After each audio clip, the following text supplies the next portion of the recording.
चल चला कोई बंधा जात बंधे। संसार का आकाश सत्य है, जो आया है उसे जाना है। चाहे 4 दिन आगे असाई 4 दिन ई ना सोचा कि रुचि ज्ञान देते यहाँ तेल न जाइए लहू जाइए हमारो यहाँ कुछ यहाँ वहाँ नहीं घुसे कहे जितना दिन नहीं तबले मुलाकात भेंट हो तबले ये रात है कितना हो भैया कितना पाई जाए तो रख ले लेकिन जो दिन प्राण पर फेरू जाइए सभी छूट जाइए। कभी का भाव है कैसे गंगा सागर जी डिप्टी रंजन और गार्जियन जी के द्वारा पुनः 200 रुपए का महान आशीर्वाद चरणों में कोट कोट नमन है आशीर्वाद के सारे कहे खिलल गोल सनवा के खिलल गोल सनवा के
बाबूजी सबसे फिरसिया के तोड़ गई बाबूजी। इस कार्यक्रम का आरंभ शुभ आरंभ 1992 में हुआ था। तब तो सोचला हमारे देश दुनिया में नामो निशान नहीं रहा। 40 साल से लगातार यह कार्यक्रम चल रहा है और 40 साल में हर एक कलाकार इस मंच पर आए हैं और संवारे हैं। हम चाहते हैं कि इस बार इस मंच के लिए इस मिर्जापुर की पावन धरती के लिए पर जोरदार तालियों के साथ आप लोगों का स्वागत और सम्मान कर दीजिए। कन्हैया लाल गौतम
लेकिन एक बात याद भी सकता है कि जाने के बाद उसका गुण और अवगुण गवाता है।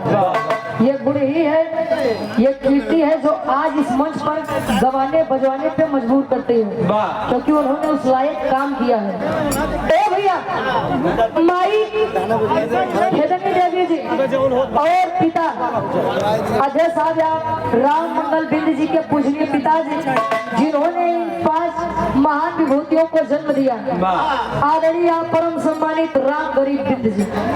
कहा जाता है मजाक से आप सच्चाई में बता दूं, माई बाबू खटिया पे तरसता है, लोटा पानी भी नहीं। लड़का कमंडल के जल लेके काशी अमरनाथ जाता है। हाँ, बम बम भोले, हर महादेव। ए भैया, देवी देवता के 56 भोग लगावता, माई बाबू के वृद्धाश्रम भेजता। अरे कहाँ के भक्ति बा। माई बाबू 5 लड़का 10 लड़का पाल सकती पोस सकते, 5 लड़का 10 लड़का एक माई बाबू नहीं पोस।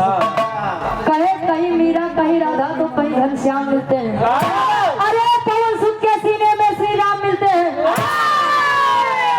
स्वर्ग की राह ढूंढने वालों, दुआएं ले लो माँ बाप की, क्योंकि माँ बाप के चरणों में चारों धाम मिलते हैं। माता पिता न होते तो हम न होते, आप न होते, ये पूरा संसार न होता। और नहीं का पूजन में वही की सेवा करने में पूजा जा जाता है। अंतरा के दूसरे अंतराल में कवि जी लिखा था इनका,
ग्राम प्रधान प्रत्याशी गौरव लक्ष्मीपुर से 100 रुपए का महान आशीर्वाद।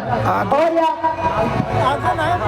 लाल मोहन यादव मछहा से 100 रुपए का महान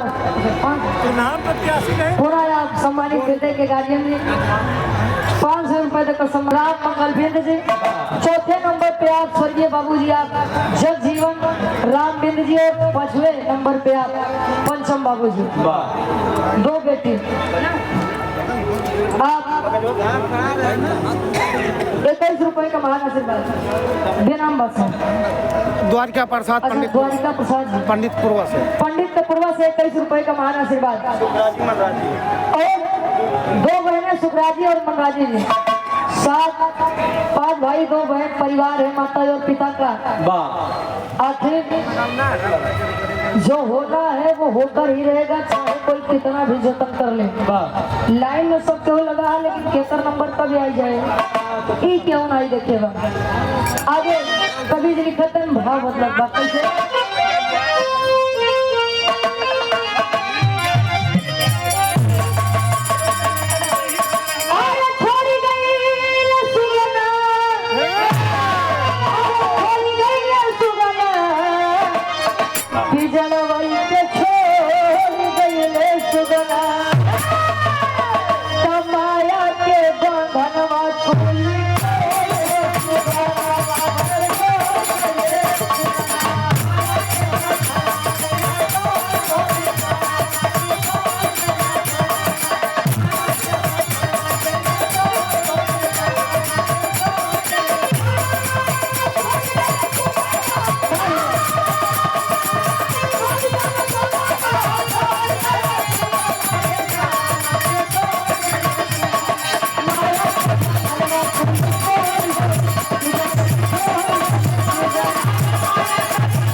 बिजड़वई के छोड़ गईले कहे और आसमानी हरि राखो हरि गईले सुगना ताता